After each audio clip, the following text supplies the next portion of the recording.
Good afternoon, friends. Good day to everyone. Good morning, good evening. Magandang araw sa inyong lahat. This is Dr. Michelle Alignay for Coffee Break. So, how have you been for the past days? How are you doing today? Let me know. I'm going live to you this afternoon. Yeah, it's a bit late in my time, but let's see how we can, even hi. Aga ni Wow si Mia ha. On time ka ngayon. Parang gusto ko tong oras sa'yo na to para on time ka ha. So, um, agree ba kayo na parang ang dami-daming nangyayari sa ating adult life, 'di ba? Do you agree with that? Na parang there's just so many things literally happening in our adult life. And how is this affecting you? That's the magic question that I would like to ask you today. So how are we going to nurture the true us, the true you? Have you ever thought about, ako ba talaga to? In the past months that there's just too many challenges na nangyayari sa atin, we sometimes have a tendency na parang hindi na ako to. Yung inis ko, yung galit ko, yung gusto ko, parang hindi ko na magawa yung mga bagay na para sa akin. Have you encountered those things? So, this afternoon, I'm going live in my Facebook page and my YouTube account. Of course, you can listen to this also in Spotify and also going live here in Facebook. So, hello to our friends around. So, please share this live stream to your family and friends because this topic, um, I really like the topic. It's something that even if kahit nakapikit, kaya natin pag-usapan. Pag-usapan natin ng yung sarili natin. Pag-usapan natin nurturing the true you. Kaya yung tanong ko kanina, have you experienced at one point, whenever you're so stressed, that you're so pulled in all directions and then you just have to make decisions. Parang minsan hindi mo na maisip, teka lang, ano nga ba yung isipin ko? Ano nga ba yung gagawin ko? And then suddenly you feel that you are being pulled in all directions and then you started asking yourself, ako pa ba to? Gusto ko pa ba tong ginagawa ko? Ito ba yung paano na yung sarili ko? Naaasikaso ko pa ba? Yan. Have you asked these critical questions with yourself? Have you really reflected that what you're doing, the realities of your life now, is it connected to how the Lord God made you? Kung sino ka talaga. Kung you in your own uniqueness, you as God's beloved, you as God's champion, diba? Is that really you? Yan. Parang ang babaw naman, Doc Itchel. Hindi alam niyo ang lalim niyan. Why did I why do I like to pursue the topic? Adulthood, let's say adulthood. We're all adults here. So either in your 20s, you're in your 30s, or like me, I'm in my 40s. Maybe sometimes even people at their 50s. The tall order is that kailangan kilala na natin yung sarili natin. Kailangan somehow, we know what we want. We know what direction we are in. We know our place in this world. Alam natin kung ano yung gifts natin, kung ano yung uniqueness natin, kung ano yung bagay sa atin, kung ano yung hindi bagay sa atin, kung ano yung values, kung ano yung essential para sa atin. Ideally, we know that. Ideally, we know how to say no. Ideally, we know that this is what works for me. But I know you would agree with me that in the process, in the proceedings of adult life, parang sa sobrang nanadami, minsan hindi na natin kilala yung sarili natin. Many people can be that way, that kung ano yung, they become like drifters. That's a term. Drifters, because they allow themselves to be drifted kung ano na lang yung ibigay ng pagkakataon. So halimbawa lang ha, early on in your adult life, nagkaroon ka na ng relasyon. So kung ano yung gusto ng partner, ng boyfriend mo, ng girlfriend mo para sa'yo, yun na yung sinunod mo. O kaya naman, nakipag-break ka and then suddenly you cling to your parents because wala ka ng partner. And then kung ano na lang yung direction ng parents mo, anak, ito na lang gawin mo. Ganito na lang ang direction mo. You cling to that. And how really, in every challenge na nangyayari sa buhay, it's always actually a tall task for us to check, ako ba to? Ako ba to? Ito ba yung ginawa sa akin ni Lord? The irony is that many people, they do, when they talk about identity, they do not really want to talk about their weaknesses. They try to hide their insecurities. Just, for women, malakas yung ating body image, body image issue. Body issues natin is really very powerful. And you just have to realize that because it's part of our culture, it's part of our growing up system, kaya tayo naapektuhan. But it actually affects how we see ourselves. Yung sinatawag nating self-worth na apektuhan because of this body image issues. So, in order for us to really check who we are, nurturing the true us, how can we really nurture? So, ito bang taong inaalagaan ko? Ito bang taong nina-nurture ko? Ito bang tao na kailangan kong makilala further? Is this the person God created him or her to be? Who you are and what do you do? Do you love yourself not just for what you can do, but simply for being who you are? Na ikaw yan. Pag if you try to look at our adult life, we are actually title based, position based, role based, na marami akong nakita. Pag tinanggal mo yung titulo, pag tinanggal mo yung title nila sa career, pag tinanggal mo yung kanilang posisyon, hindi ka na leader dyan, hindi ka na head nun. Tas hindi na yung ako yung nasa limelight, hindi na ako yung may hawak ng mic. Tapos, parang natanggal mo rin sa kanila yung kanilang purpose and mission. So, there's nothing wrong with that because that's part of who we are. But it becomes unhealthy if that's all we do. You know what I mean? Hindi nagiging healthy ang isang bagay kung we just, ang isang tao, our true identity, it's not going to be healthy if we're just going to put our eggs all in one basket.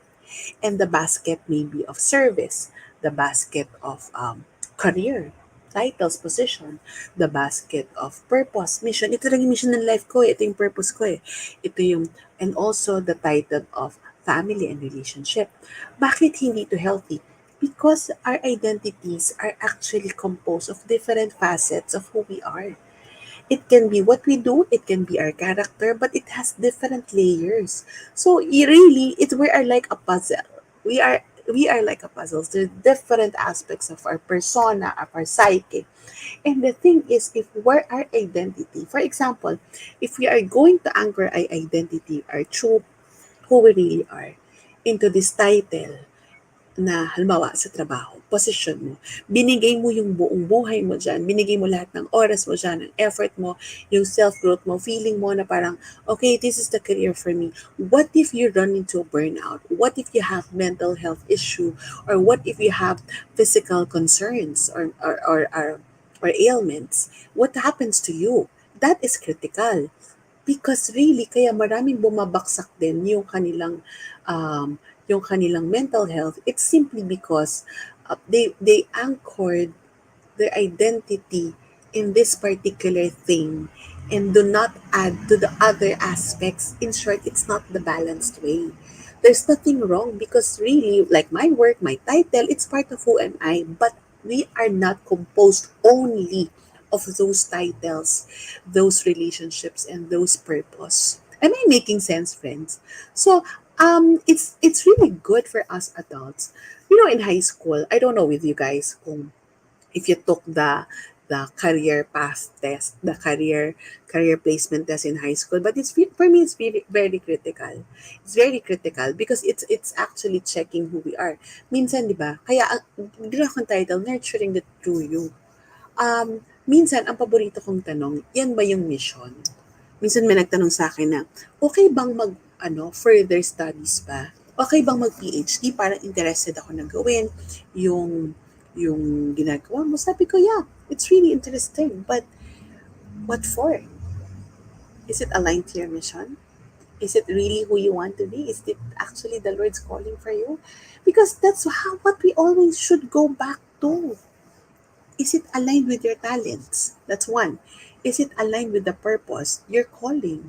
Is there's flow in your life for you to do that? Kaya, okay, you want to take studies, go on. But, is it nurturing the true you?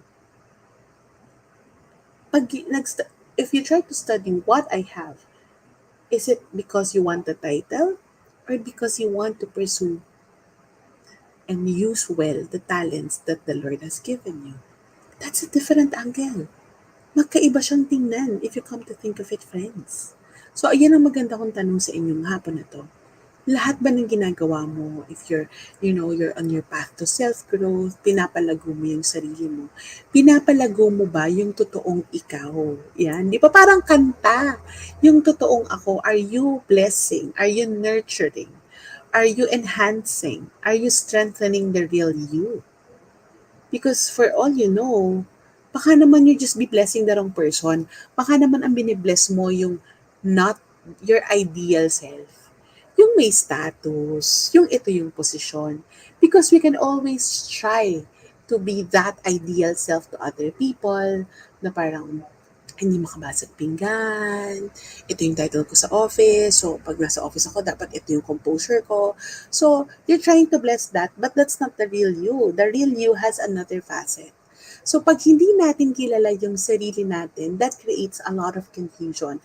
You can say, call it identity confusion, but I call it really, I just simply call it there's this harmony between the real you and the ideal you. Yes, we want to be someone, but I hope that if you want to be someone, we want to be someone that the Lord created us to be, hindi yung someone na gusto natin maging ako. So when people, we have pegs, peg ko siya, gusto ko siya. Yeah, it's nice to have pegs, but I hope that we don't get fixated with these humans, with these individuals, because really their path is different from ours. Their talent's different. So, yung one thing nakakalimutan natin in nurturing the true us is actually we have to be accepting also of our flaws. Flaws and all our weakness, anong pangit sa atin, kailangan natanggap natin. Yun yung magic question, tanggap ba natin? Tanggap mo ba kung sino ka? Tanggap mo ba kung ano yung pangit sa'yo? Tanggap mo, talagang word ko, sorry, pangit mo. Tanggap mo ba na this is my limits? Tanggap mo ba kung na I'm not good at this area? Magkaiba yung tanggap at tinatago. But because when we nurture our real self, we can just smile and not allow our insecurities to get the worst of us. So you have to realize that. You have to think, am I nurturing kung sino talaga ako? Tanggap ko ba yung, okay, for example, for me, I know my body type is on the bigger side. Na kahit anong gawin ko, it's really there on the bigger side. Tanggap ko ba? Tanggap ko ba yung shape ng katawan ko? Tanggap ko ba yung parang too big in the standards of small or medium? Because if we have accepted fully who we are, come to think of it, we can just smile. And I know my flaws. Alam ko yung mali. And I have come to integrate it kung ano yung maganda sa akin. So, i-highlight na natin kung ano yung tayo. When we start highlighting kung ano tayo, and then we nurture that. And then it's something, how do we really nurture the true us? Kung if we claim to have that I look at myself positively, that positive self-concept na tinatawag, it's knowing that we are good. Can you tell that to yourself? I'm good because I'm God's beloved. Can you type it here in the chat? I'm good because I'm God's beloved. And when we claim that we are God's beloved, walang ginawang pangit si Lord. At ito ang mali natin, alam nyo. We always look at the standard of the world when we talk about beauty, when we talk about talents, when we talk about characteristic. Ang laging benchmark natin is yung labas. Ibang tao, ibang circumstances, ibang talento. Kaya nahihirapan yung madami to bless who they are. You know why? Ask me why. Bakit nga kaya ang daming tao, parang hindi pa rin nila tanggap kung sino sila? They're trying to pretend to be someone they're not. They're trying to fit in someone else's shoes. Ang gusto pa rin nilang gawin is yung ginagawa ng magulang nila. Ang gusto pa rin nilang sundin is yung barkada nila. Why is it hard for people to bless who they are? Simply because they lack that self-acceptance because they keep comparing themselves to other people. Right, Erilu? Tama ba? They keep comparing themselves to other people. Their benchmark of success, their benchmark of what's good, their benchmark of what's what's great, their benchmark of a purpose. It's what is written for other people, but they fail to look at what is really right for them.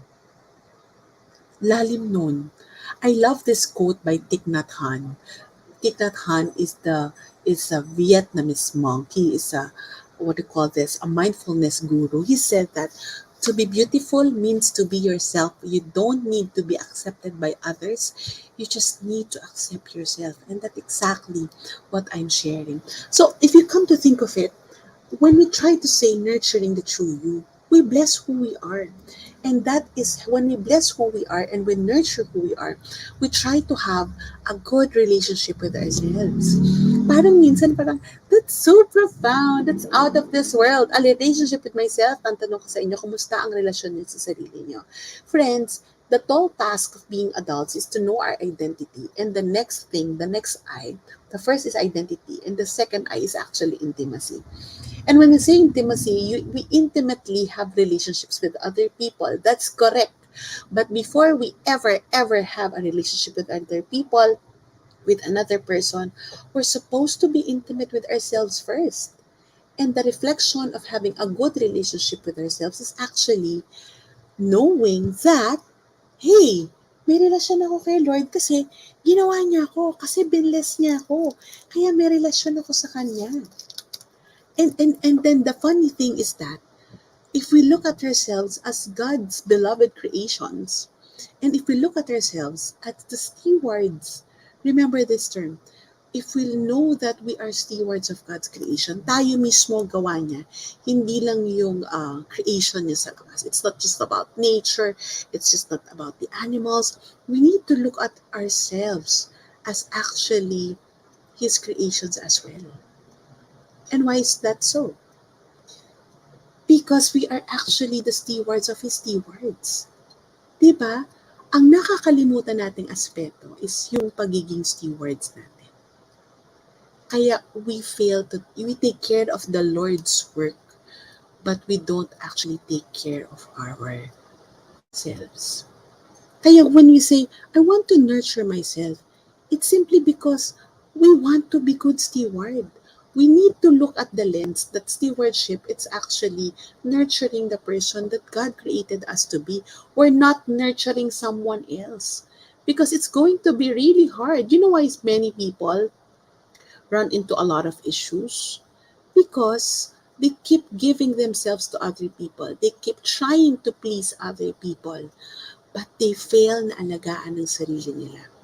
Yes, and that's the magic why I'm always talking about this month. Of course, you know very well that I launched my book, You Can Care for You. It's under Feast Books. It's on what you call this. It's on special launching price this month. So head out to feastbooks.ph. So you can check out the book at feastbooks.ph. Anyway, what I'm saying here is that kaya tayo nahihirapan na na na mahalin ang gustong sarili natin. It's simply because of that. So we find it hard to take care of ourselves. So we have to realize that this body that we have, it's actually a loan from God. Pinahiram sa atin. And we care for ourselves so we become His co-creators. And when we say we take care of ourselves, hindi mo nahahanapin kung ano yung wala sa'yo. I have to repeat that. When we say we nurture our true selves, we're not going to look for what is missing. We're just going to make the most and nurture what is there. Because what is there is already enough. Isn't it? And we can say that I alone is enough. I have talents, I have abilities, I have gifts that no one can do. Kahit napakababaw pa yan. And then you have to check. There may be things that you put aside when you were younger, but because life happened and life pulled you in many direction, nakalimutan mo na. That is why, in this season of our time that we're going out of the pandemic, magandang makita, magandang makilala ulit yung sarili mo. There is already enough in you, right, my mind? There's already so much in ourselves. We're already brimming. So, pag hindi mo yan pinuno at hindi mo sinuportahan kung anong meron ka, kaya double effort ka na ayusin kung ano yung meron sa labas. 'Di ba? Ay, gusto ko tong classes na to. So, some people, like yung tinatawag na jack of all trades, master of none, gusto nila lahat ng title meron sila, but they're never good at one thing. You can be very, very great at a lot of things, but you're not gifting the world with one thing. Or two things. Sige, two things. Sobrang dami mong talento. So friends, I would like you to reflect about that. Where are we here? Do you see yourself as enough? And where are you anchoring the true you? Where are you anchoring the true identity? So if you peel the layers, if our true identity is like onions, yes, sibuyas, na mahal ang sibuyas ngayon. Pero di ba may layer by layer yan? At yung layer by layer ng onion, sibuyas pa rin siya. Pare-pareho silang sibuyas, malasa. Yun yung parang sarili natin. Na bawat layer yan builds up ourselves. And then there is that little thing inside with the sameness. Iyon pa rin. Pero mas maganda yung makapal. Mas layered yung identity. So where is that anchored? Where is the true identity anchored? Hindi mo hahanapin yung part ng sibuyas mo sa iba kasi hindi yan mag-fit. So if you're going to remove all the sibuyas there, wag mo lang iiyakan. Hindi makakabuo dun sa kabilang sibuyas na yun yung ilalagay mo. Kasi iba yun. Iba yung size nun. Iba yung form nun. Iba rin yung texture nun. Kahit na pareho silang sibuyas. Hindi sila fit. So you're supposed to bless that person. You're supposed to nurture that person. And you have to have that relationship with yourself. So you have that. And I would like to ask you, when you love, when you serve the people, when you do the things that you do, is it coming from a position of because this is my purpose and these are the gifts and I want to share it, or it is coming from the purpose that because I want the attention of other people, I want them to say that I am good, and I need them, and they need me. What's the difference between the two? The one, the first one, we have ideally we come from a place that we are gifting the world with who we are. The second is that I want the world to bless me because I want the world to feel me. I want other people to feel me. Kaya ko to ginagawa kasi kailangan ko ng attention. Kaya ko to ginagawa kasi gusto ko yung affirmation. Gusto ko yung feel good na pag nasa stage ako, pinapalakpakan ako ng tao. Gusto ko yung accolades that was and the way they addressed me. Gusto ko talaga yun. Gusto ko yung position ko sa opisina kasi yun yung way na kita ko ng lahat eh. I'm out there being my best. But is that really you? Is that really you? So that's really the danger there. Do we bless the world because we come from that place that I'm nurturing the talents, I'm using my talent so I can keep blessing the world with it?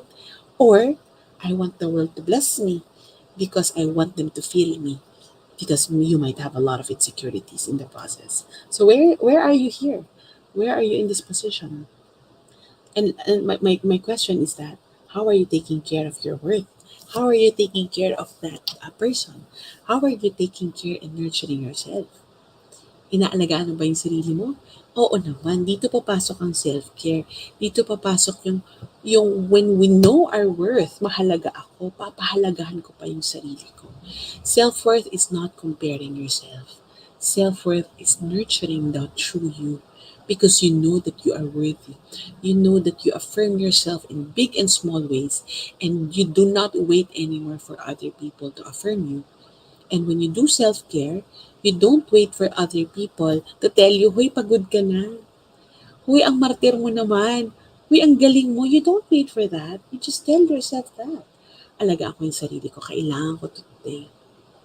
Because we cannot always, as my book is entitled, You Can Care for You. Yes, because we all have that precious and God-given responsibility to take care of us. We cannot allow or we cannot expect other people to always oversee us. Hindi kasi talaga tugma. Hindi magmamatch. Yung talento natin, tayo yung gagawa dyan. Yung pag-aalaga sa sarili natin, tayo rin yung may effort para doon. You just cannot wait for other people to trample upon you. And you were gonna make reklamo na ba? Parang, I'm not noticed, I'm not cared for. No, at this time and age, to. We have to really do that. We have to nurture our true worth. Salamat sa notes, my. Self-care is nurturing yourself because you know your true worth. Grabe mo naman po, the wisdom. Thank you, Mai. So here, and be true to your identity. Yun ang main message ko. I think that the main message of my book is when you do self-care, it's actually nurturing the person that God created you to be. Sino ba bang alagaan mo? Yung gusto mong maging or kung sino ka na talaga? Mahirap alagaan kung sino ka maging. No amount of shopping, no amount of surgery, and no amount of satisfaction can satiate that person. Kasi laging may kulang. Kasi hindi siya kompleto, kasi nga ideal siya. Pero pag ang nurture natin, yung totoong tayo, we take care of the person God created us to be, it's so good. Because we know in the first place that we are enough. We are already loved by the Lord to begin with. We know that we are gift in ourselves and we are gifting the world with our beings. That's the best message that I would like to give you this afternoon. Because really, be true to your identity. You nurture the true you, nurture our identity. We have to have a very good relationship with ourselves. Kasi kung meron tayong relasyon sa sarili natin, yun yung anchor natin sa relasyon natin kay Lord. I am not a believer that dapat ibang tao muna. No, I'm a believer that, Lord, tayo muna today. Punuin mo muna ako so I can overflow to the people I love and the people I serve. You can care for you because you are God's beloved. You can care for you because you're gifted with the talents and the ability to nurture yourself, to nurture your true self. Huwag ka nang mag-aksaya ng panahon na maging hindi ikaw. Alagaan mo na kung sino ka. Alagaan mo na at palaguin mo yung taong ginawa ni Lord kasi mahal na mahal tayo ni Lord. Mahal na mahal niya yung taong nandyan sa loob mo. Nurture the true you, nurture your true self, nurture yourself because you are God's beloved. And that's my main message for this afternoon. And I hope that you try to look for my book at feastbooks.ph because they're available already. Or if you're in Metro Manila and you can join us this weekend at the MIBF, meaning the Manila International Book Fair, I'm going to sign my books on. I'm going to do a book signing there on Sunday, 2 p.m. at SMX Mall of Asia. So I hope that you learned something. Can you just put there in the chat what you learned about today? What's the big message that you felt that the Lord is speaking today? And this is my way of blessing the world with who am I? As we bless ourselves, we bless the world with God's with what the Lord has given us. Thank you, everyone. This is Dr. Michelle for Coffee Break.